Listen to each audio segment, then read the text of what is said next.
आप कितने भाग्यशाली होंगे, आप ही सोच लो अपने भाग्य की बात। जय जय गुरुदेव। दूसरों को क्या बोलो, अपने देखो तमिलनाडु का नाम लिया, जैसे ही मैं तमिलनाडु कृष्णगिरी बोला, कोई तमिल के ही 2-3 लोग धोती पहन के, वैसे ही तमिलनाडु में लोग घूमते हैं। देखो तमिलनाडु वाले काले काले लोग आते हैं, काले काले रहते हैं, कहाँ के रहते हैं, देखो उधर खड़े हैं, वो जरूर तमिलनाडु के ही हैं, क्योंकि धोती वोती बाई ऐसे पहनी जाती है, देखते ही मालूम पड़ जाता है।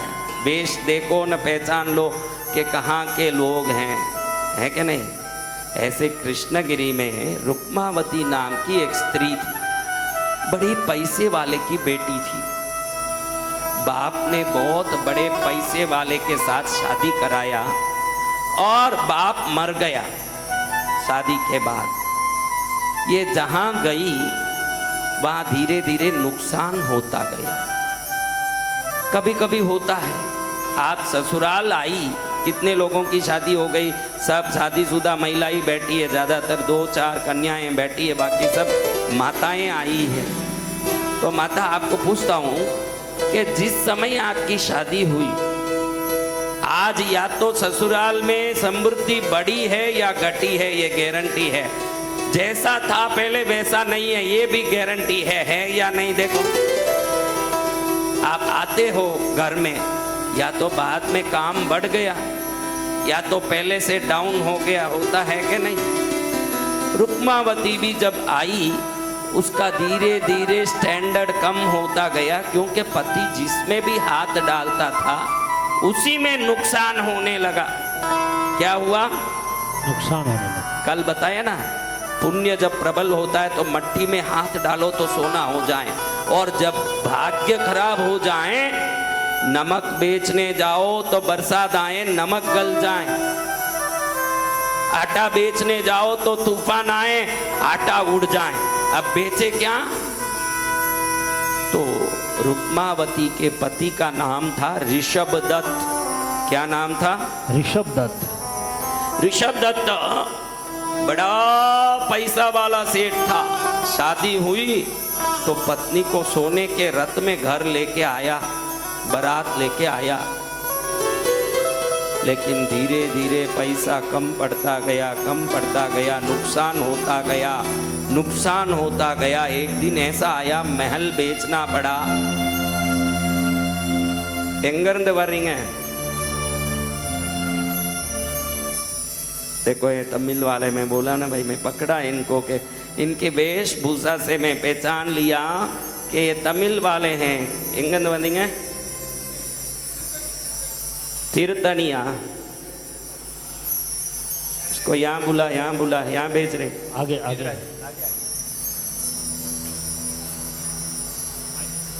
हाँ, एंगंद वंदन सुनिंगे। तिरुतनी, चेन्नई पक्कम तिरुतनी, तनिगै முருகன் சுவாமி ஆச்சே, தனிகாச்சல தெய்வத்துக்கிட்ட இருந்து வந்திருக்கீங்க, ரொம்ப சந்தோஷம், ஆசீர்வாதம், சேமா கோயிலுக்கு போய் தரிசனம் பண்ணுங்க। तो महाराज देखो संसार की रिवाज कैसी है, आपको बताता हूं। भाई का नाम मुन्ना लाल है। क्या है? मुन्ना लाल। जब यही मुन्ना लाल गली में जाएं, हाथ में दम कम हो माल का, तो लोग दिल्ली के गली में उसको ए मुनिया, ए मुनिया, अरे कहाँ रे मुनिया, कहाँ? और जैसे ही गाड़ी आई, बंगला आया, माल आया, मुन्ना राम जी सेठ, राम राम, कैसे हैं सेठ साहब? सब ठीक है। आदमी मुनिया या मुन्ना राम नोट से बनता है, ये संसार है। इधर व्यक्ति पैसे वाला हो तो इज्जत मिलता है, पैसा कम हो, पैसो खातिर परमेश्वर रो सो सो सोगन खावे रे। पैसो नहीं तो पत्नी भी पति ने नहीं चावे रे, के पैसो प्यारो रे, पैसो प्यारो रे, दुनिया में लाके मोहन गारो रे, के पैसो प्यारो रे। देखो एक पति अच्छा पैसा वाला है, खूब पैसा वाला, रात में कई दारू पी के 12 बजे आ रहा है, एकदम 12 बजे आ रहा है, दरवाजे का कॉलिंग बेल बजा रहा है, दरवाजा धीरे से खुल रहा है। अरे आप लेट आते हैं, सेहत खराब हो जाएगा, समय पर भोजन कर लिया करिए, आपके पीछे मैं भी भूखी रहती हूँ, मुझे भी भूख लगता है, आइए बैठिए रोटी खाइए। इतना मनवार, उसको क्या ये दारू पी के आया मालूम नहीं है, उसके बारे में 2 डांट पड़ सकता है कि नहीं, लेकिन उधर कोई डांट नहीं पड़ रहा है। ऊपर से हाथ पकड़ के धीरे से सोफे पर बैठाया है, कौवा तोड़ तोड़ के उसके मुंह में डाला जा रहा है। और एक गरीब आदमी सुबह सुबह पत्नी को बोल के जा रहा है, मैं आज नौकरी ढूंढ रहा हूँ, कहीं मिल ही जाएगा, विश्वास लेके जा रहा हूँ। जगह जगह घूमा, कहीं नौकरी नहीं मिली, गरीब आदमी है। रात में 8 बजे ही घर में आ गया। और पहले वाला कितने बजे आया और दरवाजा कैसे खुला? आदर सत्कार के साथ। और ये 8 बजे आ गया, पत्नी दरवाजा खोल रही है, डम। आदमी को बुद्धि नहीं है, जो जाता है ना आता है। तुम्हारे पीछे दरवाजा खोलने कोई नौकरानी रखी हुई है? अपनी चाबी लेके जाया करो, आना हो तो आओ, जाना हो तो जाओ। तुम्हारे मरने के पीछे मैं बैठी इंतजार नहीं करूंगी। ये इंसान नहीं है, इसका वो पति नहीं है। ध्यान रखना, संसार में फूल को भी उसी को लिया जाता है जिसमें सुगंध होता है, जामुन भी उसी को डाला जाता है मुंह में जिसमें मिठास होता है, व्यक्ति को भी उसी को आदर मिलता है। ये संसारी रिवाज है जिसमें धन होता है, वरना उसको भी कौन पूछने जाए। बहनों को ही देखो, जब पति अपनी इच्छा का सामान नहीं दिलाता हो तो कैसे ताने मारती है। सब बहनों को सब अनुभव है, कुछ कहने की जरूरत नहीं है। एक एक पॉइंट बहनों को खुद ही पता है कि कैसे कैसे है। अब रुक्मावती गरीब हुई, बड़े सेठ की पत्नी थी। सेठ गरीब हुआ, घर बेचना पड़ा, माल बेचना पड़ा, फटा कपड़ा पहन के झोपड़े में आना पड़ा। जगह जगह सब फटे हुए कपड़ों में कुछ न कुछ सी के फिट किए हुए हैं। बड़ी दुखी हो रही है। खाने के लिए कभी रोटी मिले नहीं मिले, पटोलिया पीना पड़ता है। यहाँ पटोलिया बोलते हो, क्या बोलते हो? दिल्ली में गेहूं के आटे में पानी डाल के नमक डाल के गरम करते हैं, उसको क्या बोलते हैं? यहाँ दिल्ली में कौन पीते हैं वो सब? यहाँ माल मिल रहा है खूब, कोई पीते नहीं होंगे, गरीबों के घर में पीते हैं। क्या बोलते हैं? सुनता इतना दूर से नहीं है, चलो जो भी है आप समझ गए। सत्तू, उसमें पानी भी डालते हैं, सत्तू में पानी डाल के पी लिया। क्या करें भाई, पैसा नहीं है। तो वो जब भी गलियों में जाता था, सेठ, पुराना सेठ हो गया, अभी तो गरीब हो गया, लोग बड़े उसको देख के अपमानित करे, देखा नालायक, पैसे घुमा दिया, उसका बाप कितना बड़ा पैसे वाला था, उसका दादा कैसे नगर सेठ था, आज ये भिखारी बन के घूम रहा है। सुन के इसके दिल में छुपता था बात। आपको भी मैं इसीलिए समृद्धि का आशीर्वाद देता हूँ। अगर दुनिया समृद्धि चाहती है, उससे ही हमको सम्मान मिलता है, तो हमारे सम्मान के लिए तो भी हमारे पास समृद्धि होना चाहिए, वरना इज्जत नहीं है महाराज। कोई संत थोड़ी है कि छाती ठोक के कहें कि पैसा लेने वाले संत के पास मत जाओ। संत हैं, उनको पैसे की जरूरत नहीं। संसार है, वहां पैसा ही सब कुछ है। अब एक दिन पति पत्नी को बोलता है, रुक्मावती, इसी गांव में तेरा भाई रहता है। कौन रहता है? भाई। बड़ा सेठ है, नगर सेठ है, 7 मंजिला मकान है उसका, उसकी इतनी इज्जत मिलती है।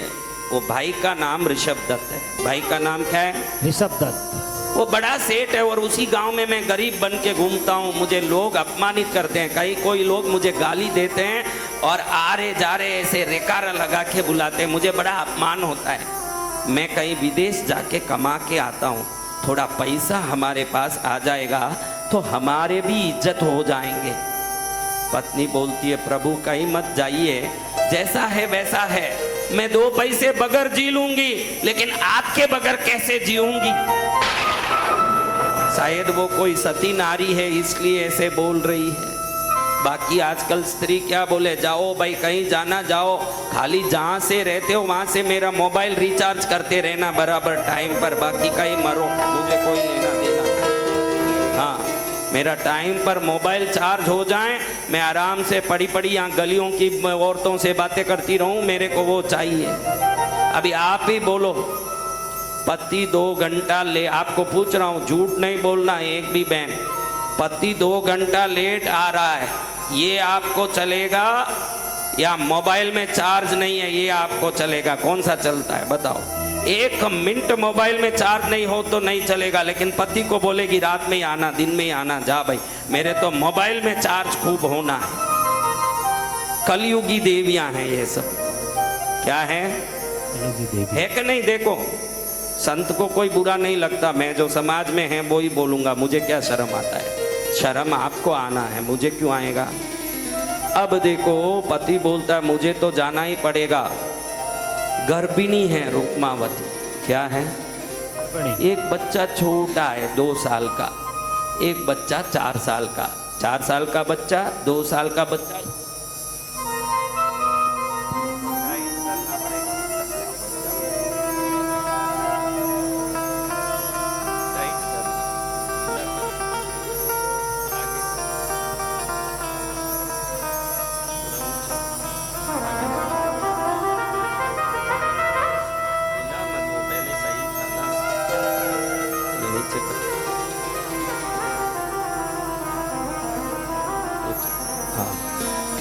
तो पति गया विदेश, माना नहीं कहना, पत्नी यहाँ दुखी है। अब अकेली पत्नी 3 बच्चों को लेके पाले कैसे?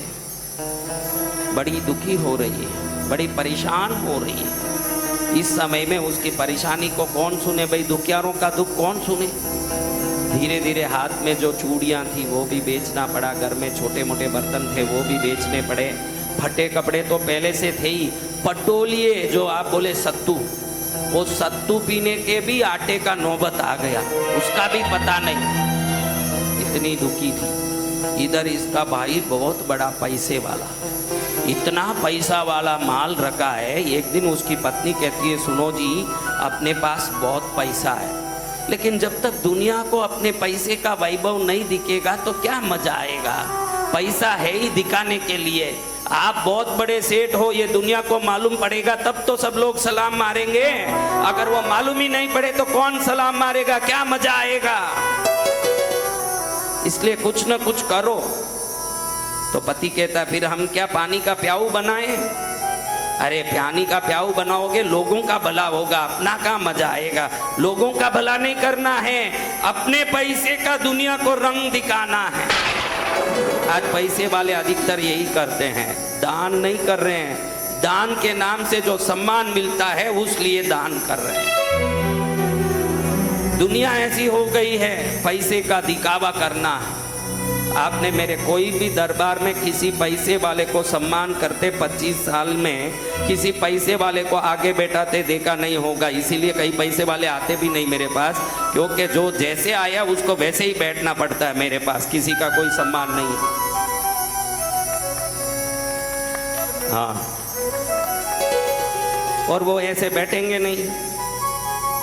और अब पति बोलता है तो फिर क्या, अपन कुएं बना दें? अरे कुएं बनाएंगे, लोगों को पानी मिलेगा, लोगों को सुख मिलेगा, अपने को क्या मिलेगा? फिर क्या करें? गांव में सबको 3 दिन का भोजन का न्योता दें, बढ़िया 56 भोग बनवा के लोगों को खिलाएं, अपने घर में चांदी के पाटे लगवाएं, चांदी के थाल लगवाएं, लाखों चांदी के पाटे, लाखों चांदी के थाल, उसमें 56 भोग। जब वो खाने आएंगे तो देख लेंगे कि अपने घर में लाखों चांदी के पाटे हैं, लाखों चांदी के थाल हैं, लाखों चांदी की बाट है, लाखों चांदी के ग्लास है, स्पून है। जब देख लेंगे मालूम पड़ेगा कि राजा से बड़ा पैसा वाला है ऋषभ दत्त। दुनिया को मालूम पड़ेगा कि नहीं? तो पत्नी को भी बात सही लगा, बिल्कुल सही बात है। डंडोरा पिटवाइए। क्या पिटवाना? डंडोरा पिटवाइए गांव गांव में, पूरे आसपास के गांवों में डंडोरा पिटवाइए कि ऋषभ दत्त सेठ के घर में 3 दिन का भोजन हो रहा है। कितने दिन का? गुरुवार, शुक्रवार, शनिवार। कितने दिन? गुरु शुक्र शनिवार। 3 दिन के लिए भोजन हो रहा। कोई भी भोजन के लिए आ सकते हैं, बड़े छोटे, गरीब अमीर, वृद्ध, युवा, बालक, कोई भी आ सकते हैं। सबको भोजन के लिए न्योता है। पहले ही ऋषभ दत्त की पत्नी ने डंडोरा पीटने वालों को बोल दिया था कि एक घर के सामने जाके डंडोरा मत पीटना, उसके आने से हमारा अपमान होगा। वो कौन? कौन? बोलो जोर से। बहन का घर। ध्यान रखना, राखी आ रही है ना बहुत नजदीक। इस संसार में सभी रिश्ते व्यवस्थित होते हैं। आप ही बोलो बहनों, आप यहाँ दिल लगा के बोलो। आपके पियर वाले आते हैं तो जितनी खुशी होती है उतनी खुशी आपको ससुराल वाले आते समय होती है क्या? सवाल कड़वा होगा, लेकिन सोच के देखो। आप थोड़ा सोच के देखो, यही संसार है। फिर आपके साथ भी आपको ननंद पसंद नहीं आती है तो आप भी किसी के ननंद हो, ये सावधान रहना। वहां आपको वो पाना पड़ेगा, वापस आपको वो पॉइंट लेना पड़ेगा हाथ में। बोया पेड़ बबूल का तो आम कहाँ से आता, मेरे दादा के दरबार में सब लोगों का खाता। मेरे दादा के दरबार में सब लोगों का खाता। जो कोई जैसी करनी करता वैसा ही फल पाता। जो जैसी करनी करता वैसा ही फल पाता। मेरे दादा के दरबार में सब लोगों का खाता। मेरे दादा के दरबार में सब लोगों का खाता। मोटर गाड़ी की टिकटें लेके प्लेन कहाँ से पाता? मोटर गाड़ी की लेके प्लेन कहाँ से पाता? बोया बीज अंगूर का तो आम कहाँ से पाता? अरे बोया बीज अंगूर का तो आम कहाँ से पाता? सीता जैसी पत्नी चाहता, राम नहीं बन पाता। मेरे दादा के दरबार। कहता है कि मेरे को सीता जैसी पत्नी चाहिए। अरे तू रावण जैसे रहेगा तो सीता जैसी पत्नी आएगी, मंडोदरी आएगी तेरे लिए। सीता कहाँ से आएगी? सीता आनी होनी तो राम जैसा चरित्र होना चाहिए, जब सीता आएगी। अब कितनी कोशिश की, डंडोरा एक घर के सामने पीटा नहीं। वो कौन सा घर महाराज? कौन सा घर? उसकी बहन का घर। बहन का घर। भाभी ने कह दिया था कि वो आ जाएगी। लोग कहेंगे कि देखो सग्गा भाई इतना पैसा वाला है, बहन को संभाल नहीं सका, बहन का रक्षा नहीं कर सका, हमारी इज्जत उड़ेगी। उस दलित को वहीं रहने दो, दरिद्र औरत को हमारे यहाँ नहीं आना। लेकिन आसपास घर में डंडोरा पीट रहा है तो क्या सुनाई नहीं देगा? छोटे छोटे बच्चे बाहर खड़े सुन लिए। जब तक तीसरा बच्चा भी हो गया, वो भी 2 साल का हो गया, बड़ा वाला 4 का, उसके ऊपर वाला 6 साल का हो गया। पति के जाके वर्षों बीत गए, वापस नहीं आया। देखती है रुक्मावती के डंडोरा पिट रहा है। मेरे भाई के घर में 3 दिन का भोजन होने वाला है, 56 भोग का भोजन होगा। बच्चे भी सुन रहे हैं। कौन सुन रहे हैं? बच्चे सुन रहे हैं। हाँ, मालपुआ होगा मामा जी के घर में, पेड़े बनेंगे। माँ तो पटोलिए के सिवाय कुछ नहीं पिलाती है। मामा के घर तो जाएंगे ना हम भोजन में, उधर 56 भोग मिलेगा। नहीं बेटा नहीं, जहाँ बुलावा नहीं आया वो सग्गा भाई क्यों ना हो, उधर नहीं जाना चाहिए। मैं यहाँ आ गई बेटा, उस दिन से मैं ससुराल की हो गई। यही तो स्त्रियों की महिमा है। जिस दिन शादी हुई उस दिन सुबह सुबह के रोती हुई विदा हो लेती है कि पापा कैसे आपको छोड़ के जाऊं, माँ कैसे जाऊं, मैं नहीं जाऊंगी, मैं घर नहीं छोड़ूंगी। और जब अगले साल फोन आता है बाप का, आजा बेटा छुट्टियां हो गई, बच्चे पढ़ रहे हैं, पिताजी स्कूल में छुट्टी नहीं मिलती है, अब मैं कहाँ आ पाऊंगी आपके घर, आने का टाइम नहीं है मेरे पास। जो रोती रोती आई थी तब बाप का घर अपना लगता था। एक ही क्षण में सिर्फ मान लिया कि अब मेरा घर यही है, उसी दिन से वो घर उसका हो गया। ये स्त्री का स्वभाव, जय जय गुरुदेव। उसी दिन से वो घर उसका हो गया। भाई अब उसने माना, सिर्फ पहले कोई लिख के दिया, क्या आपको सर्टिफिकेट दिया आज से ये घर तेरा आपके नाम में, क्या वो घर कर दिया? आप जैसे ही शादी करके आए, आपके पति ने क्या आपके नाम में घर कर दिया? जो मेरा घर करते हो, आपने मान लिया कि ये मेरा घर है, इसलिए वो घर आपका हो गया। हुआ कि नहीं? अब रुक्मावती कहती है कि मैं तो नहीं जाऊंगी, मुझे बुलावा नहीं आया।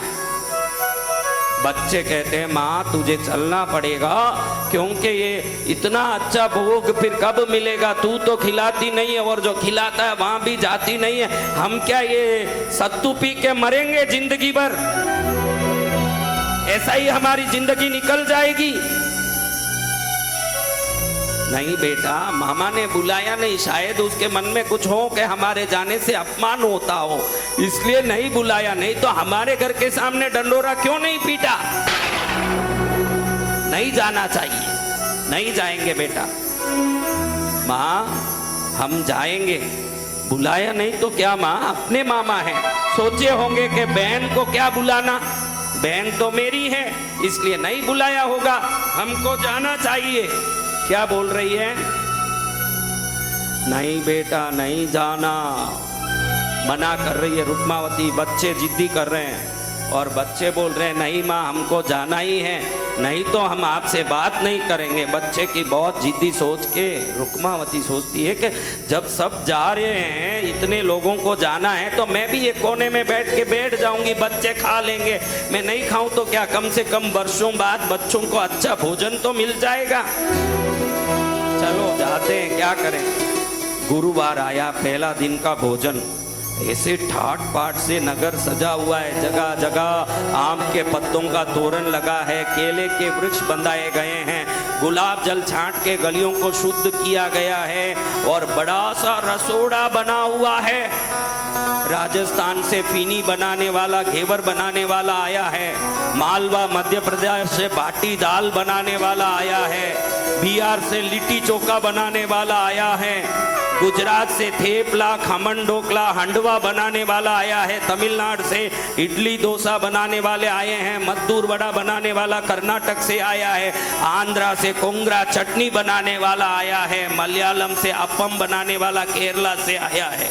गांव गांव के स्पेशल रसोई आए हैं, और सुगंध ऐसी निकल रही है कि गांव के बाहर जंगल तक रसोई की सुगंध निकल रही है। 56 भोग बना है, एक एक की थाली भरी हुई है खानों से। रुक्मावती अंदर प्रवेश कर रही है, बच्चे आंख फाड़ के थाली देख रहे। माँ तूने कभी सत्तू रोटी के सिवाय कुछ नहीं खिलाया? ये देखो, केसरिया, बर्फी, कलाकंद, रबड़ी, पेड़ा, इमरती, बालूशाही, लाडू, बुंदिया, जलेबी, रसगुल्ला, मोतीपाक, रसमलाई, गुलाब जामुन, शक्करपाड़ा, घेवर, दाल, मोट, पकौड़ी, कचौड़ी, भुजिया, पापड़, चिवड़ा, बड़ी, राबड़ी, साग सांगरी का, बाजरी का, खिचड़ा, रायता में जीरा का तड़का, आम, अमरूद, अंगूर, अनानास, फणस, अनार, केला, सेब, पपीता, चीकू, संतरा, मौसम्बी, बादाम, पिस्ता, नोजा, खुरमानी, खोपरा, आम, अमरूद, अनेक प्रकार की चीजें, पान, सुपारी, सौंफ, इलायची। माँ बच्चे बैठ के फटाफट खाने लगे। कभी देखा नहीं हो, भूखे हो तो वो खाना कितना अच्छा लगे। ध्यान रखना, भोजन स्वादिष्ट हो इसलिए अच्छा नहीं लगता, भूखा पेट हो तो सूखी रोटी भी अच्छी लगेगी। पेट में भूख होना चाहिए। पेट में जिस दिन भूख आ जाएगा सब चीज भाने लगेगा। बड़े उत्कृष्ट भाव से बच्चे बैठ के फटाफट खा रहे हैं। इतने में आ गया ऋषभ दत्त सेठ। कौन आ गया? ऋषभ दत्त सेठ। क्योंकि वो पूरा आयोजन ही दिखावे के लिए तो किया है। लोग मेरी कितनी तारीफ कर रहे हैं, लोग मेरे कैसे प्रशंसा कर रहे हैं, लोग मेरी कितनी महिमा गा रहे हैं, मुझे देखना चाहिए। पत्नी पीछे सिर पर बोहर बांधी है, कमर पट बांधी है, बाजूबंद बांधी, गले में गहना, पूरा शरीर गहने का स्टैंड जैसे दिख रहा है, ऐसे लटका ली पूरे शरीर में, दिखाना है। पूरे शरीर में गहना लटका के, पति आगे आगे टोपी पहन के, तिलक लगा के, 5-10 उंगलियों में अंगूठियां, हाथ में ब्रेसलेट, कड़े, कमठे सब पहना हुआ है, जरी का कुर्ता, जीबा। अब आ रहा है। अभी आप लोग कभी किसी को राम राम किए हो जीवन में? राम राम कैसे करते हो बताओ? राम राम करके बताओ। हाँ, राम राम। वो सोचता है कि मैं राम राम ऐसे करूंगा तो ये खाने वाले को मेरा वैभव कैसे दिखेगा, मेरी अंगूठी कैसे दिखेगी। तो वो दिखावे के लिए जिसने आयोजन किया है वो ऐसे राम राम करता है, राम राम राम राम, आपको मेरा राम राम। कैसे अच्छा हो रहा है भोजन? अरे भाई सेठ को और थोड़ा खीर ला, अरे भाई सेठ को थोड़ा हलवा डालो, राम राम राम राम, सेठ जी हलवा लीजिए, राम राम राम राम। सीधा उसके नाक तक हम उंगली ले जाता ताकि उसके आंख में पड़ जाए हीरा कितना बड़ा है, पुखराज कितना बड़ा है, नीलम कितनी बड़ी है, मानक कितना बड़ा है, उसको मालूम पड़ जाए। सेठ जी राम राम राम राम। भाई बहू से चलते चलते आया, नजर पड़ गई किस पर? किस पर पड़ गई? नजर बहन पर पड़ी, तुरंत पीछे पत्नी को देखा, लगा कि पत्नी डांटेगी। कितना भी सूरमा हो, शेर हो, वो जो गली में घूमते फिरता मैं शेर हूँ, उस शेर पर एक दुर्गा सवार होती है, वही घर की पत्नी है। हर शेर पर सवार हो, शेर पर वो बोलते फिरता गली में मैं शेर हूँ, उस पर सवार होवे वही दुर्गा है। शेर पर कौन सवार हो? दुर्गा। उसको लगे अभी मेरी पत्नी डांटेगी, क्या आपने बोला कि इसके घर के सामने डंडोरा नहीं पीटेगा, फिर ये आई कैसे यहाँ?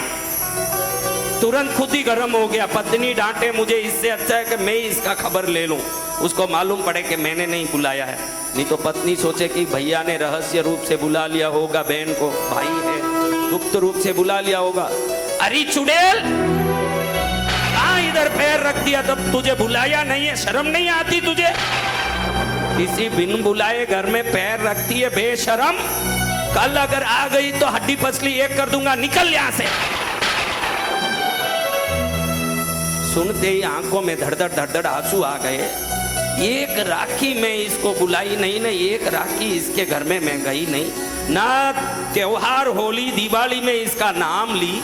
बच्चे भूखे थे, जिद्दी किए, इसलिए मैं आई। मैंने एक कौवा भी यहाँ लिया नहीं, मुझे था कि जिसने नहीं बुलाया उसका नहीं खाऊंगी। बच्चों के जिद के कारण आई, इतना अपमान मेरा कर रहा है। फटाफट बच्चों को उठाया और बाहर निकली। बच्चे खाते खाते मुंह भरे हुए बाहर आ रहे हैं। उनको अभी इतना उम्र नहीं हुआ मान अपमान का समझ आए। 2 साल के बच्चे को क्या मान अपमान का समझ आ जाए, 4 साल के बच्चे को क्या मान अपमान का समझ आ जाए। वो दोनों बच्चे तीनों निकल के बाहर आ रहे हैं। घर में बैठ गए। रुक्मावती बैठी बैठी सुबह के रो रही है कि मेरी जिंदगी देखो, मेरा जीवन देखो, मेरा पति बड़ा पैसा वाला, मेरा बाप बड़ा पैसा वाला, पैसे वाले ने पैसे वाले के घर में पैसे के साथ मेरी शादी की। मेरे भाग्य को देखो, पैसे भी गए, बाप भी गया, आज बच्चा अपमान, दुख और दरिद्रता और कुछ नहीं बचा। क्या बचा? सुख के सब साथी, दुख में न कोई। ओ हे राम तेरा नाम एक साचा, दूजा न कोई। कितने देखो, पंछी भी उसी वृक्ष में बैठते हैं जिसमें पत्ते हों। जब पत्ते गिर जाएं उस वृक्ष में कोई पंछी बैठती है? संसार समृद्धि और सुख को देख के पास आती है। गरीबों के भगवान के सिवाय कौन है? रात भर बैठ के रोते रोते रुक्मावती के आंख बड़े फूल गए, रो रो के आंख लाल हो गए।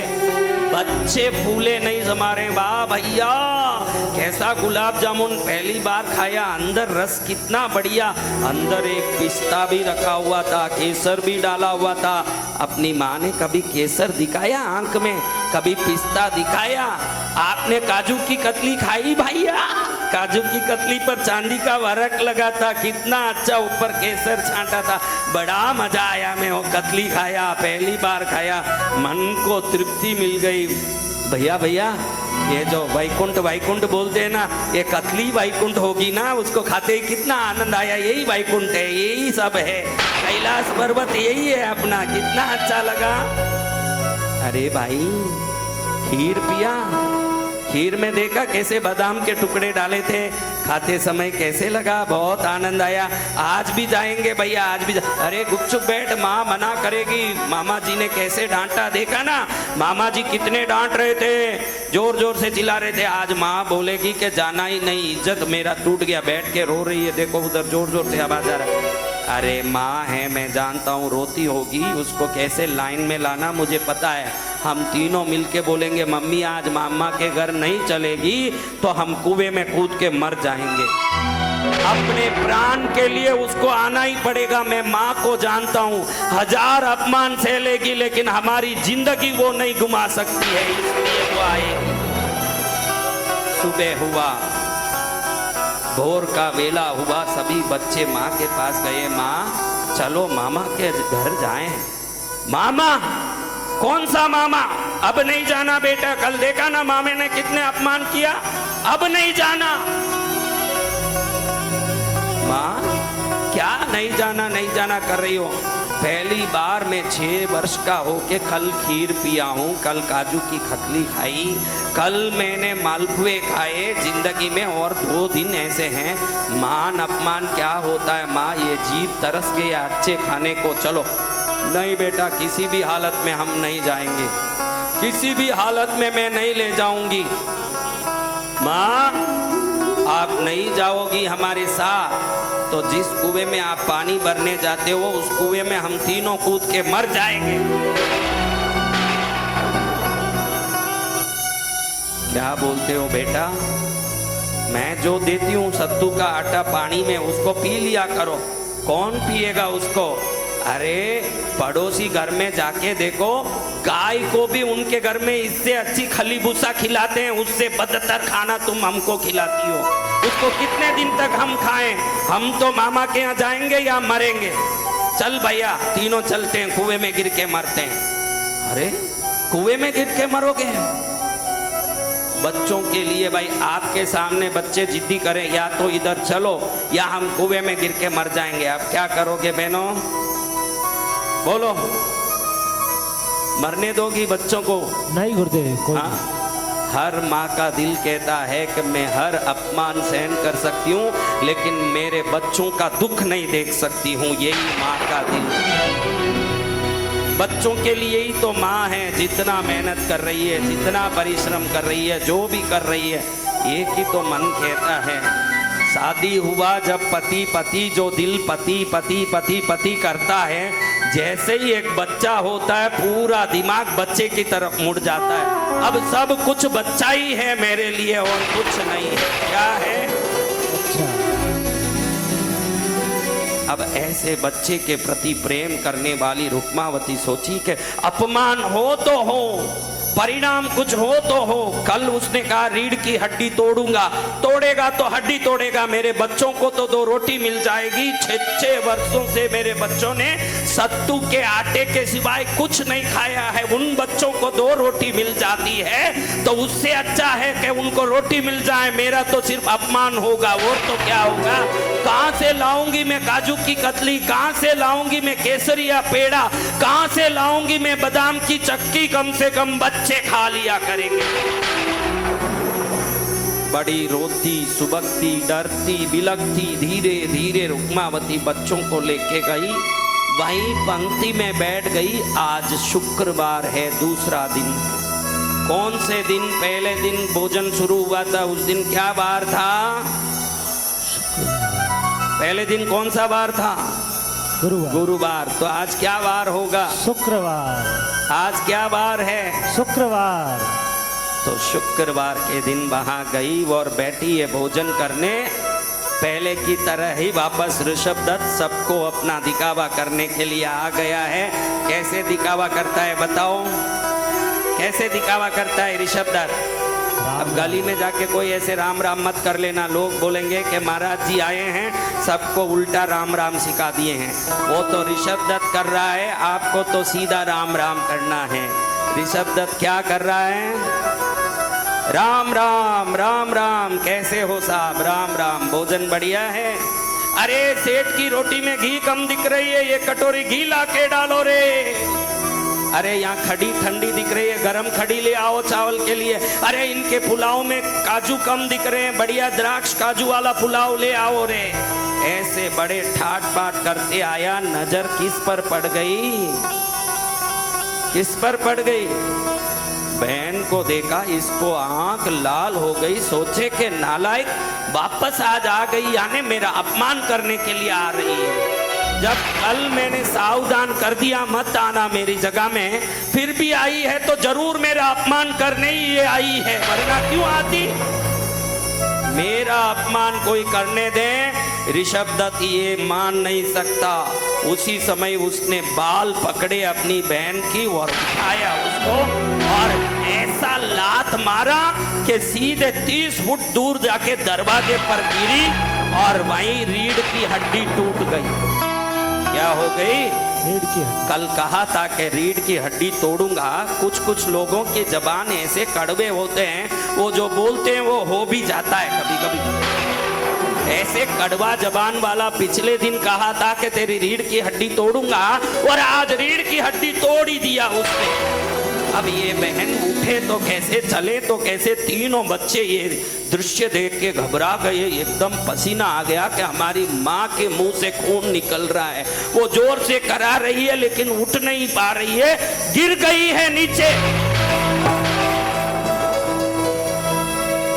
माँ माँ माँ उठो माँ। अरे मैं उठ नहीं पा रही हूँ बेटा, मुझे कोई पीछे हड्डी टूट गई है मुझे। अब इस गरीब को कौन उठाए भाई? पैसे वाले को खरोच नहीं भी आए तो दुनिया उनको पूछने जाती है। गरीबों में गरीब, हाथों में फुंसी फोड़े आ गए हैं, कुष्ठ लग गया है, शरीर बिगड़ गया है, गलियों में अनेक पड़े हैं, कौन पूछने वाले हैं महाराज? पूछ शरीर की हालत की नहीं होती, सम्मान और समृद्धि की होती है। धीरे धीरे खिसकती बाहर आई। उस दिन तो शुक्रवार था। क्या बार था? शुक्रवार। बोलो शुक्रवार भगवान की जय हो। शुक्रवार का दिन था, तीनों बच्चे घबरा रहे हैं। अभी इतने छोटे बच्चे हैं कि माँ को उठाए कैसे? बोलो भाई, कोई 2 साल का बच्चा अपनी माँ को उठा लेगा? कोई 4 साल का बच्चा? बच्चे गली में जाने वालों को मदद के लिए पुकार रहे हैं, भैया कोई थोड़ा सा आओ ना, हमारी माँ गिर गई है, देखो हड्डी टूट गई, कोई बचा। अरे जाओ जाओ गंदे भिखारियों। शरीर में कपड़ों में इतने टुकड़े पड़े हैं, इतनी जगह सिले हुए हैं, भिखारी की तरह दिख रही है रुक्मावती। एक जमाने अरबों पतियों की सेठ की पत्नी आज भिखारिन की तरह दिख रही है। कोई हाथ पकड़ के उठाने तैयार नहीं है। गली में धीरे धीरे रेंगती जा रही है। मन में सोच ली कि जिस कुएं में ये बच्चे कूद के मरने की धमकी दे रहे थे, उसी कुएं में हम कूद जाएं सबके सब। जब प्राण तन से निकले, मरूंगी और तो क्या करूंगी। मेरा पति बोल के गया कि 1 साल में आ जाऊंगा, आज कितने वर्ष हो गए वो भी नहीं आया।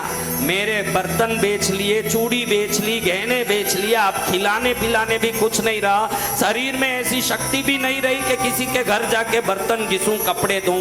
मेरा अरबोपति पिता आकाश से देखता होगा कि मेरी बेटी कहाँ भीख मांगती फिर रही है। मेरा क्या हालत है महाराज, मेरा क्या जीवन है। अब कुएं में पड़ के मरना ही अच्छा है। तीनों बच्चे पीछे पीछे चल रहे हैं, माँ आगे आगे चल रही है। धीरे धीरे रेंगती जा रही है, कुएं की तरफ जा रही है। कहाँ जा रही है? कुएं की तरफ। आज शुक्रवार है, मैया जी का वार है। सच्चे मन से जो भी जाए उसका बेड़ा पार है। आज शुक्रवार है, मैया जी का वार है।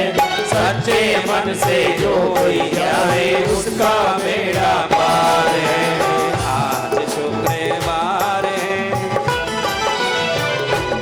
ये रेंगती जा रही है, 5-6 महिलाएं हाथ में पूजा थाली लेके, पूजा थाली में चंदन, कुमकुम, अक्षत, पुष्प, धूप, दीप नैवेद्य लेके कहीं जा रही है। जाती जाती उनका नजर रुक्मावती पर पड़ गया। अरे देखो देखो, कोई बहन रेंगती जा रही है, कुएं की तरफ जा रही है, कहीं कुएं में तो न गिर रही है। तुरंत पांचों दौड़ी आई। अरे बहन कहाँ जा रही है? छोड़ दो मुझे, अब मैं कुएं में गिरूंगी। बच्चों को भी कुएं में ढकेल देना आप लोग, हम चारों मर जाएंगे। अब जी के कोई मतलब नहीं निकला। अरे तू तो मर रही है, इन छोटे छोटे बच्चों को मारने की बात करती है? राक्षसी है तू जो अपने बच्चों को मारेगी। क्या हुआ तुझे? अरे मैं ऋषभ दत्त सेठ की बहन। ऋषभ दत्त सेठ की बहन हो तुम? वो जो भोजन करा रहा पूरे देश को, वो उसकी बहन इस हालत में? हमने तो कभी नहीं सुना कि उसकी ऐसी एक दरिद्र बहन है।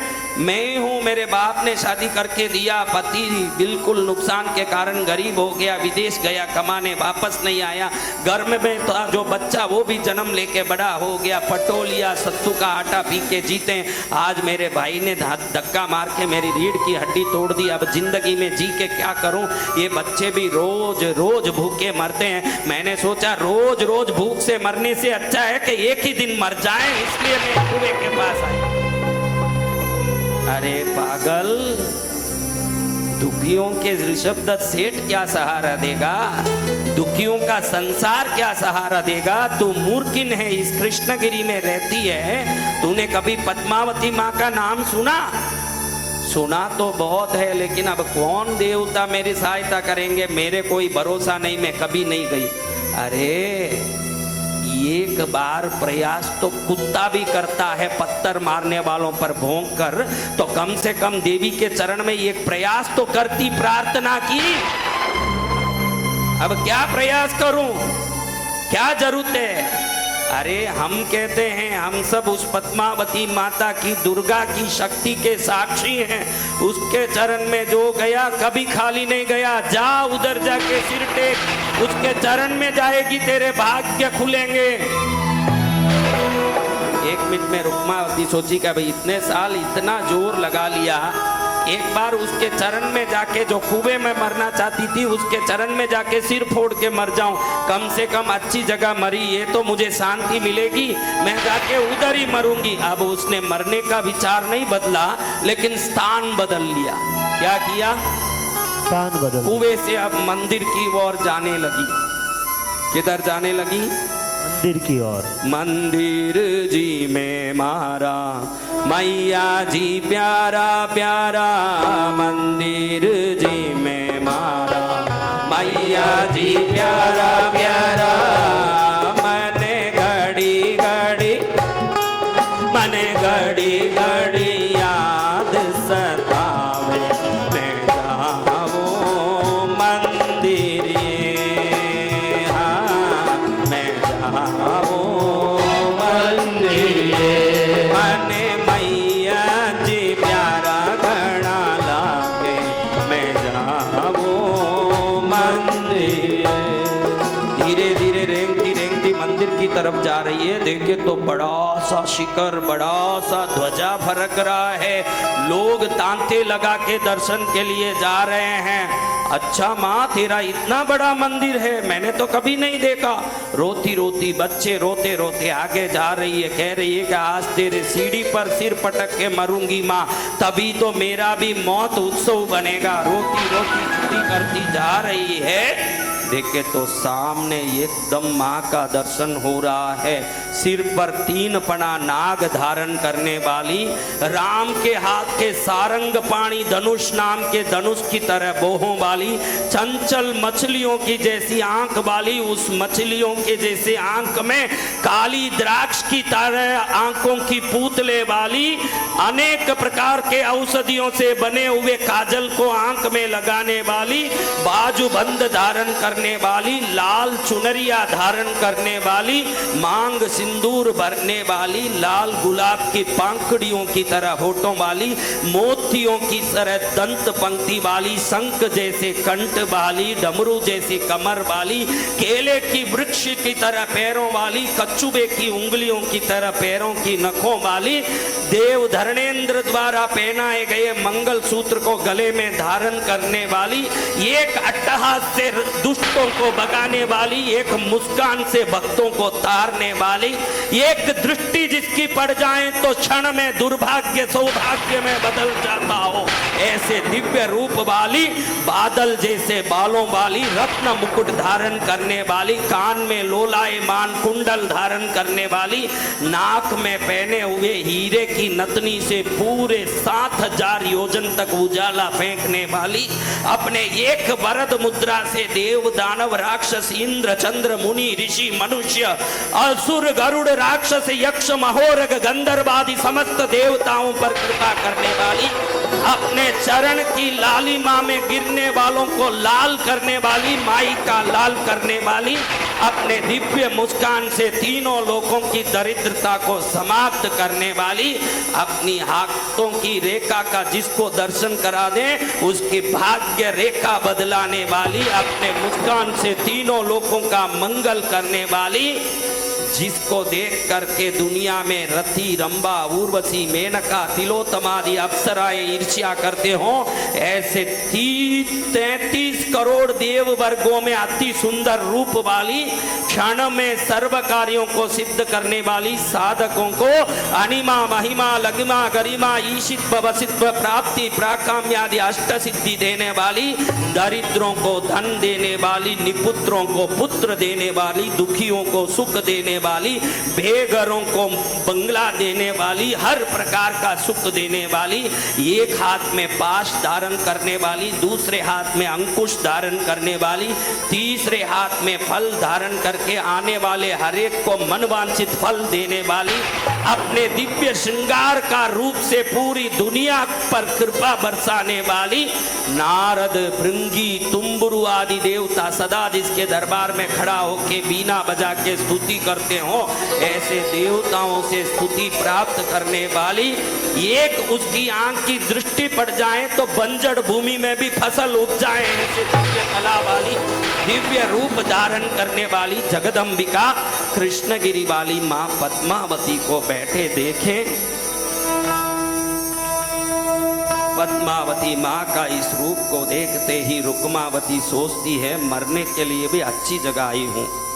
10-10 दीपक जल रहे हैं माँ के घर में, अखंड दीपक, और सौभाग्यवती भवानी के हम मंद मुस्कान के साथ बैठी है।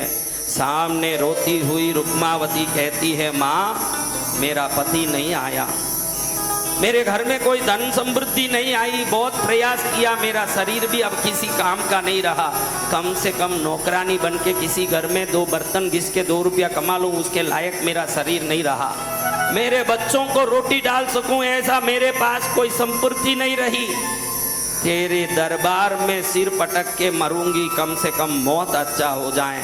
कुएं में गिरी रही थी, किसी बहनों ने यहाँ तक लाया, चलो मरी जाती हूँ।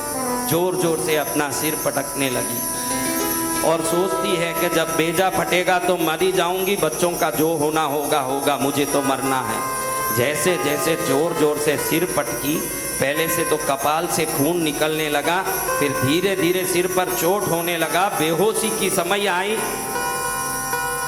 भगवती मुर्दों को जगाने वाली है तो उस दरबार में किसी को मुर्दा होने कैसे देगी। जैसे ही इसने सिर पटका एकदम भगवती का सिंहासन कंपायमान हुआ और तुरंत देवी रुक्मावती के सामने भगवती पद्मावती प्रकट हुई। उसी के सामने जाज्वल्यमान रूप लेके भगवती का दर्शन करके रुक्मावती खड़ी हुई। पद्मावती माँ ने हाथ ऊंचा किया, उसी समय रुक्मावती का वो टूटा सिर ठीक हो गया। पद्मावती माँ हंसती हंसती हाथ की तो हाथ से एक रोशनी निकली। जैसे ही वो रोशनी रुक्मावती पर पड़ी, गंदे कपड़े गायब हो गए, बहुत सुंदर कपड़े शरीर पर आ गए और रानी की तरह उसका रूप हो गया। उसके बच्चे जो गंदे फटे कपड़े पहने थे, सबके शरीर में चैन, अच्छे अच्छे कपड़े, गहने, टोपी सब आ गए, एक से एक बढ़ के हो गए। रुक्मावती हंसते हुए कहने लगी, अरे मूर्खिन, इसी गांव में रहती है, कभी मेरा दर्शन किया, अब सिर फोड़ के मर के मेरा अपमान करने आई। अपमान दुनिया सह सकती है, पद्मावती कभी अपमान नहीं सह सकती। तेरे जैसे मूर्खिन जो एक बार भी मेरे दर पर नहीं आई, उस पर भी पद्मावती कितनी कृपा कर सकती है दिखाने के लिए आज मुझे तुझे जीवन दान देना पड़ा है। आज मैंने तुझे जीवन दान दिया, जा, और तुझे आज इतना धनवान बना दिया है। जिस जगह तेरा झोपड़ा था, अब मैंने उस जगह पर 70,000 कमरों वाला एक बंगला खड़ा कर दिया है। जिस बंगले में 70,000 कमरे हैं। कितने कमरे? कोई राष्ट्रपति प्रधानमंत्री की ताकत नहीं कि 70,000 कमरों के बंगले में रहें। जिस पर पद्मावती की कृपा हो जाए वही ऐसे बंगले में रह सकते। ऐसा कमरा है जिस कमरे में हर कमरे में गहने हीरे भरे हैं। अगर किसी कमरे में तू रहने भी जाएगी, वो कमरा खाली करके ही जाना पड़ेगा, क्योंकि 70,000 कमरे भी हीरे पन्ने गहनों से भरा हुआ है। और तुझे मैंने 7 लाख रथ दिए हैं। 7 लाख रथ। कितने रथ? 7 लाख। सभी सोने के रथ हैं, किसी में भी बैठ के सवारी हो। 14 लाख घोड़े हैं और नाग लोक की 7 लाख कन्याएं। जब तक तू जीवित रहेगी तेरी सेवा में उस बंगले में हाजिर रहेंगे, तेरी सेवा करेंगे। दुनिया को मालूम पड़ना चाहिए कि जो कभी नाम भी नहीं लेती है उस पर भी पद्मावती कितनी कृपा कर सकती है। दुनिया को ये समझ पड़ना चाहिए, मैं कृष्णगिरी वाली पद्मावती सदा याद करने वालों पर मंगल करने वाली हूँ। और जो मुझे ध्यान करते हैं क्षण में रंग भी राजा बन जाएगा, ये मेरा आशीर्वाद है। देवी वरदान देके अदृश्य हो गई। रुक्मावती देख रही है कि हाथ में चूड़ियां आ गई सोने के, बाजूबंद आ गए, गहने आ गए। जो भिखारी की तरह थी, अगर कुएं में गिरती तो क्या मिलता? मौत मिलता। ध्यान रखना, आप किस जगह जा रहे हो ये सावधानी से जाना। भटक के भी मंदिर पहुंच गए पुण्य ही मिलेगा, ध्यान रखना। जय गुरुदेव। जब भटक के भी पहुंचोगे वहां तुमको पुण्य ही मिलेगा। माँ कहती है कि जा, तेरा कल्याण हुआ। दृश्य हो गई। रुक्मावती मंदिर में स्तुति करके जब बाहर निकल रही है, बच्चे भी गहने कपड़े आहा सेठ की तरह तैयार हैं। कैसे हैं बच्चे? कैसे थे पहले? कैसे थे पहले? कैसे थे? भिखारी। अब कैसे हैं? सेठ की तरह, राजा की। सेठ बनना चाहते हो? जी भगवान। कौन कौन सेठ बनना चाहते हैं? हम सभी बनना चाहते हैं। भक्ति में लगे रहो। बाहर से सेठ जब भगवान चाहेंगे बना ही देंगे, लेकिन जिस दिन भक्ति शुरू करोगे अंदर से तो उसी दिन से सेठ महसूस करने लगोगे भक्ति का शक्ति। अंदर से उसी दिन भक्ति में शक्ति आ जाएगी कि मैं सेठ हूँ, मेरे साथ भगवान है। भगवान अगर सेठ है तो उनका बच्चा क्या भिखारी हो सकता है? नहीं। गलियों के लोग भिखारी हो सकते हैं, जो भगवान को मानते हैं, भगवान के बच्चे हैं, सेठ ही रहेंगे। जय जय गुरुदेव। क्या रहेंगे? सेठ रहेंगे। इसलिए अब रुक्मावती घर में जाती है। जिस जगह झोपड़ा था वो क्या हो गया है हमारा? कितने कमरे का बंगला? 70,000। 70,000। कितना? 70,000। 70,000। किसी के पगार भी नहीं होते भाई, इतने कमरे हैं उसके घर। जी भगवान। और अंदर घुस नहीं पा रही है, क्यों? बहनें जान गई क्यों। अंदर गहने रत्न हीरे पन्ने भरे हैं। साथ में 7 लाख नौकरानियां नागलोक की देवियां सेवा में आई है। वो उनको ऑर्डर दे रही है, क्या मुंह देख रही हो, रास्ता करो, मुझे अंदर जाना है। अब वो जो हीरे पन्ने गहने हैं खाली नहीं करें तो कैसे अंदर जाएं? अब उसको बाहर गलियों में फेंका जा रहा है। अभी पूरे कमरे भरे, अंदर कहाँ रखे? बाहर फेंके। बड़े बड़े सेठों को मालूम पड़ गया कि इसके घर के सामने हीरे पन्ने फेंके जा रहे हैं। सब भिखारियों की तरह इसके घर के सामने आके झपट रहे हैं। हीरे ले लो, पन्ना ले लो, गहना ले लो। ये ठाट बाट से अंदर गई। 55,555 नंबर का कमरा। कौन सा कमरा? क्यों 55,555 कमरा लिया बताओ भाई? क्यों लिया? क्योंकि 5 की संख्या माँ की है। कौन सी संख्या? 5 की संख्या। बताया ना मैंने, माँ की संख्या 5 है, पहले बताया ना कथा में। जो भी काम करो 5 प्रदक्षिणा करो, 5 नैवेद्य चढ़ाओ, 5 फल चढ़ाओ। पार्वती माँ शिव शंकर की पत्नी जितने रूप धारण की, सब में 5 की संख्या का महिमा है। 5 की संख्या में सेवा करो। अब रुक्मावती को ज्ञान आ गया, माँ की बिना भक्ति किए ही उसका दर्शन हो जाए ना, मूर्ख भी कालिदास हो जाता है, मूर्ख को भी ज्ञान आ जाता है। रुक्मावती को ज्ञान आ गया, मालूम पड़ गया कि माँ का संख्या क्या है। क्या है संख्या? 5। तो किस नंबर के कमरे में गई? 5,55,555। हाँ 5 लाख, उधर 5 लाख कमरे ही नहीं है, कुछ भी बोलने लगे महंगा पड़े। 55,555 कमरे में गई तो सोने का पलंग लगा है। अब ये सो रही है, प्यास लगा है। कौन है? सेठानी रुक्मावती है। वो पहले 1 मिनट पहले गरीब थी, वो नहीं है। जैसे ही स्थिति बदलती है, व्यक्ति के रूप बदलते हैं। अब ये बोलती है प्यास लगी है, क्या मुंह देख रही हो, पानी लाओ। पानी लाया। कैसा पानी? 300 बार झरी के कपड़े से छान के, 200 बार इलायची से छान के, 200 बार लवंग से छाना हुआ इलायची, लवंग और गुलाब जल का सुगंध वाला पानी। अब एक सोने का ग्लास लेके पिला रही है, दूसरी बोल रही है कि रानी को पानी पीते गला दुखेगा।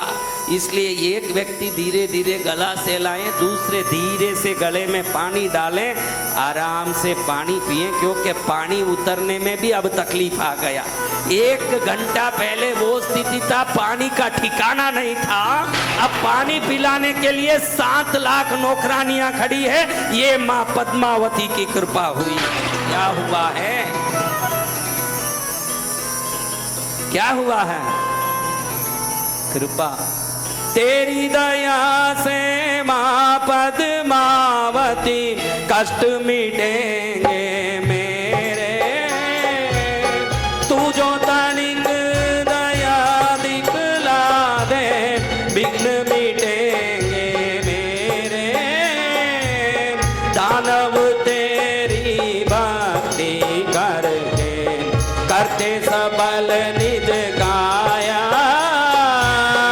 मैं दुखियारा जन्म जन्म का, मैं दुखियारा जन्म जन्म का, कहीं न आश्रय पाया। करुणामय है जग जननी माँ, द्वार तेरे आया। करुणामय है जग जननी माँ, द्वार तेरे आया। बड़ी आराम से रानी की तरह सो रही है। 900 बार कपड़े से छाना हुआ पानी के सिवाय दूसरा पानी नहीं पीती है। कितनी बार छानना पड़ता है? क्यों? कृपा हो जाती है ना। तो आदर, सम्मान, समृद्धि आपके पास आज जो भी है ना, भगवान का दिया हुआ है। जो भी नहीं है ना, हमारे पाप कर्म के कारण है। अगर ये मान लोगे तो कृपा हो जाएगी। कृपा उसी समय बरसने लगेगी। कैसी भगवती की कृपा! पूरे देश में से लोग भिखारियों की तरह इसके घर के सामने आके झपट रहे हैं। क्यों महाराज? क्यों? गहने, हीरे, पन्ने, बड़े बड़े सेठों के घर में ऐसे हीरे नहीं है। ऐसे गलियों में देवी के दिए हुए हीरे क्या अमेरिकन डायमंड होंगे? हल्के होंगे। बारी बारी बड़े बड़े गहने। आपके घर में बाटी कितनी बड़ी बनती है? बाटी बताओ कितनी बड़ी? उतने बड़े तो हीरे इसके घर से गले में फेंक रहे हैं। आपकी तो बाटी उतनी बड़ी है, उसके घर के सामने तो हीरे इतने बड़े बड़े फेंके जा रहे हैं। कौन भिखारी नहीं आएगा बताइए? सब भिखारी लेने भटक रहे हैं। समाचार पूरे देश में 1 मिनट में पहुंच गया। उधर भी पहुंच गया। इधर पहुंच गया भाई के घर। अब भाभी कह रही है पति को, सुना जी आपकी बहन पर कृपा हो गई है। बड़े बड़े अरबोपति उसके घर के सामने गहने बटोर रहे हैं। कल के दिन उसी को अपने घर में वीआईपी के रूप में आना चाहिए, वरना अपना क्या इज्जत रहेगा। जाओ उसको जाके कैसे भी मना के ले आओ। अरे वो कहाँ से आएगी, आज तो उसका रीढ़ की हड्डी थोड़ा था। अरे मैं जानती हूँ आएगी, वो आपकी बहन है, कच्चे डोरे से बंध के आएगी भाई के प्रेम की। आप उसको खींचो, ले आओ। राजा को मालूम पड़े कि रुक्मावती आपकी बहन है तो आपकी कितनी इज्जत बढ़ जाएगी। कैसे भी उसको पकड़ के लाओ। सुबह में जो धक्का मारा, अभी बुलाने के लिए आतुर हो रहा है, तो कारण क्या है बहनों? कारण क्या है? अब क्या परिवर्तन आ गया? क्या रुक्मावती बदल गई? नहीं, तो क्या हो गया? माँ की कृपा। क्या हो गया है? कैसे आ गया? पैसो छम छना छन छनन छनन बाजे रे इन पैसा रो ताल ऊपर दुनिया नाचे रे। इन पैसा रो ताल ऊपर दुनिया नाचे रे। पैसो छम छना छन छनन छनन बाजे रे इन पैसा रो ताल ऊपर दुनिया नाचे रे। इन पैसा रो ताल ऊपर दुनिया नाचे रे। पैसे का ताल ऐसा है, पैसे का ताल ऐसा है, जो नहीं नाचना जानता है वो भी जब पैसा नचाता है तो वो भी नाचता है। ये संसार का। अब ऐसी पैसे वाली भाई आ गया रथ लेके, अब बहन के घर खाली हाथ आएगा? नहीं गुरुदेव। जिसकी रीढ़ का हड्डी तोड़ी थी पैरों से मार के, उसके घर में आज लाया है मूंगफली की, बादाम की, पिस्ता की चिक्कियां, कई प्रकार की चीजें खाने के लिए। हाँ, आम की बर्फी, तरह तरह की चीजें। बाहर खड़ी होके बाहर पहरा दे रही है देवियां। 7 लाख कितनी? ये बोल रहा है बहन को मिलना अंदर छोड़ो। अरे तुम जैसे भिखारी कहीं आ रहे हैं सुबह से मेरी बहन बोल के। सब भिखारियां बहन नहीं हो जाते, वो सेठानी है। पूछ के आएंगे तेरा नाम क्या है? अरे मेरा नाम ऋषभ दत्त है, जाके बोलो मैं उसका सगा भाई हूँ। 55,555 कमरे में जाएं, रुक्मावती की 30,000 काम वालियां तीनों तरफ खड़ी होके चावल डोल रही है। अगर 30,000 देवियां चावल डोल रही हो तो वो कमरा कितना बड़ा होगा? ऐसे 70,000 कमरे हैं। वहां जाके ऐसे चावल डोलते जगह पर एक काम वाली पूछ रही है कि सेठानी, कोई ऋषभ दत्त आया है, आपका भाई बोल के आया है, उसको आपसे मिलना है। सुबह से कहीं आ गए ऐसे, कोई बोल रहा है मामा है, कोई बोल रहा है काका है, कोई बोल रहा है भतीजा है। रुक्मावती बोलती है कि आज 9 साल में एक भी मेरे रिश्ते नहीं आए। अब नए नए काका मामा बुआ भांजा उत्पन्न हो गए, क्योंकि जब पैसा हाथ में होगा तो रिश्ते तो फोगट में ही उत्पन्न हो जाएंगे। लेकिन ऋषभ दत्त तो मेरा ही भाई है, इसको अंदर छोड़ो। अब ऋषभ दत्त को बड़े आदर से ऊपर लाए 5वें मंजिल में, कमरा नंबर बोलो 555 नहीं, 55,555। तुमने 55,000 कम कर दिया। कमरे अभी तुम गिन ही नहीं पा रही हो, कब तुम 55,000 कमरों की मालकिन बनोगी तुम लोग? अच्छे से बोलो 55,555। 55,555। अभी कमरे का गिनती याद में नहीं आ रहा है, कहाँ से माँ देगी इतने कमरे? पहले कमरे का गिनती याद रख लो, ताकि माँ बोलेगी इनको भी इतना कमरा चाहिए लगता है, शायद इसलिए बोल रहे हैं, आपको भी दे देगी इतने कमरे अगर ढंग से बोलोगे तो। हाँ, अब ऊपर गया ऋषभ दत्त, कहता है बहना मैं ऋषभ दत्त आया हूँ, आओ भैया आओ, मुझे भूल तो नहीं गई ना? आपको कौन भूल सकता है भैया, मन में सोचती है सब याद है। तू हाँ भाई बैठ, सब याद है मुझे, बैठ। बहना कल के दिन तीसरे दिन का भोजन है, और मैं चाहती हूँ कि चीफ गेस्ट बन के तुम आओ। मैं चाहता हूँ, यही चाहता हूँ कि मेरे घर में मेरी बहन आए। तू और मैं बचपन में एक ही थाली में खाते थे, तुझे याद है ना बहना? तुझे ध्यान है ना, हम बचपन में एक साथ खेलते थे, भूल तो नहीं गई ना? तूने आज रीढ़ की हड्डी पर लात मारा, वो भी मैं याद रखती हूँ भैया। बोली नहीं, मन में सोच रही, बोली नहीं। उत्तम कुलीन नारी अपने परिवार वालों का अपमान नहीं करेगी, बड़ी शांति से सहन कर ली। क्या बात है भैया, कल आना, इतना ही ना, कल आना ना। मुझे आऊंगी भैया, आपके घर नहीं आऊंगी तो किसके घर आऊंगी? मैं जरूर आऊंगी।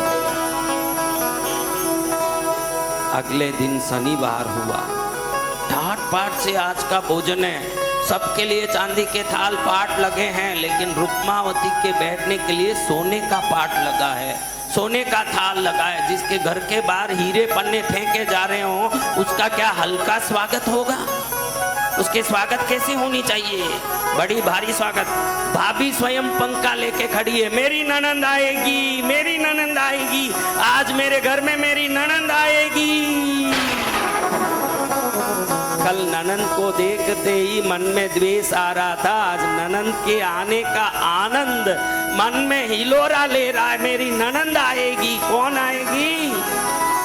आपको बताऊं बहनों, आप में किस किस की ननंद है वो हाथ ऊंचा करो। जिसकी ननंद है वो हाथ ऊंचा करो। जिसकी ननंद है ऊंचा करना, नहीं तो ननंदे को डांटेगी आप। बराबर ऊंचा करो। क्यों ननंद नाम रखा आपको बता दूं? ननंद क्यों रखा शास्त्र में? भाभी हो आप, क्या हो? भाभी हो ना ननंद के। भाभी को जिस औरत को देखते ही ना आवे आनंद, ना आवे आनंद, वो ननंद है। ध्यान रखो। और सबको देख के आनंद आएगा। खुद की बहन आएगी तो मेरी बहन आ गई है, साड़ी लेना है, कपड़ा लेना है, गहना।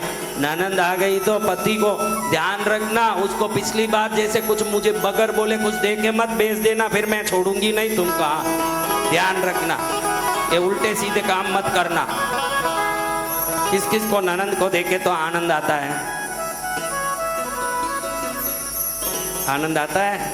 ननंद को देखे तो आनंद आता है? सच्ची में?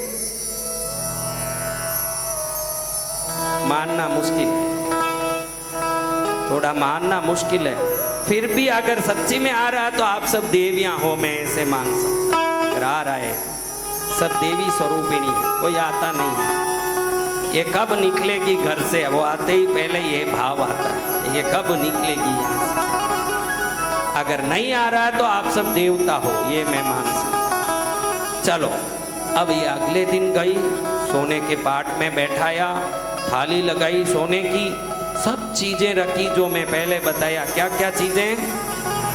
कितने भोग? 56 भोग पहले ही गिनाई ना सब। केसरिया, बर्फी, कलाकंद, रबड़ी, पेड़ा, इमरती, बालूशाही, लाडू, बुंदिया, जलेबी, रसगुल्ला, मोतीपाक, रसमलाई, गुलाब जामुन, शक्करपाड़ा, घेवर, दाल, मोट, पकौड़ी, कचौड़ी, भुजिया, पापड़, चीबड़ो, बड़ी, राबड़ी, साग, सागरी को, बाजरी को, खिचड़ो, रायता में जीरा को, तड़को, आम, अमरूद, अंगूर, अनानस, फनस, अनार, केला, सेब, पपीता, चीकू, संतरा, मौसम्बी, काकड़ियाँ, लाल मतीरा, नौजा, खुरमानी, बादाम, पिस्ता, सौंफ, सुपारी, पान, बीड़ा, सब सामने रखा। स्वयं भाभी पंखा झेल रही है। क्या कर रही है? पंखा झेल। कहीं ननंद को गर्मी न लग जाए। बड़े 70,000 बंगले में रहने वाली है, कमरों के बंगले में, कहीं उसको तकलीफ ना आ जाए। देश के राजा से भी पैसा वाली मेरे घर आई है। आइए आइए।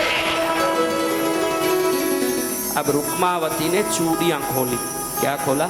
चूड़ियां। चूड़ियां खोल के खीर में डाल। किस में डाला? खीर में। नतनी खोली, मालपुए पर रख दिया। कुंडल खोला, कतली पर रख दिया। गले के चैन खोले, रोटी पर रख दिया। भाई को लगा शायद ये पैसे वाली होने से गर्मी लगती होगी, लेकिन पास में खाली थाली में रख सकती है। रोटी पर लगा के क्यों भोजन खराब कर रही है? बहनों, हे बहना, अगर गर्मी लग रही है तो एक सोने की थाली मंगाता हूँ, गहने उसमें खोल दो। भोजन क्यों खराब कर रही हो? भोजन खराब हो रहे हैं, तुम के सब गहने डाल दिए, फिर भोजन कैसे करोगी? भैया मुझे क्या गर्मी लगेगी जो जिंदगी भर गर्म झोपड़े में बैठी हो। आज एक दिन में मुझे कोई गर्मी लगने वाली नहीं है। गर्मी ठंडी क्या होती है मैंने फटे झोपड़े में अच्छे से देखा है।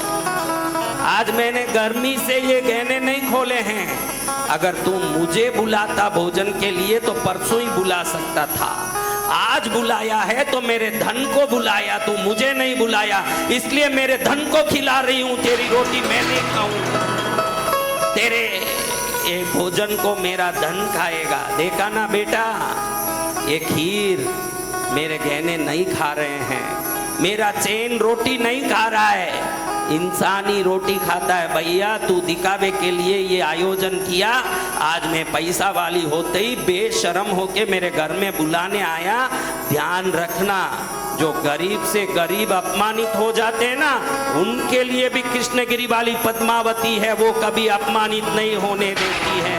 जो उसके चरण में गए उनके सदा सुख सुहाग सिंदूर और आनंद समृद्धि होता है। मैं भटक गई थी भैया, इसी गांव में थी, इसी गांव में कृष्णगिरी में रहते हुए कभी पद्मावती को याद नहीं किया। आज मैंने माँ को जान लिया, पहचान लिया, जिस माँ के चरण में सिर टेका आज मैं रानी हो गई। अब तेरी रोटी की मुझे जरूरत नहीं है, आप मुझे माँ पद्मावती खिलाती है, तेरी कोई जरूरत नहीं है।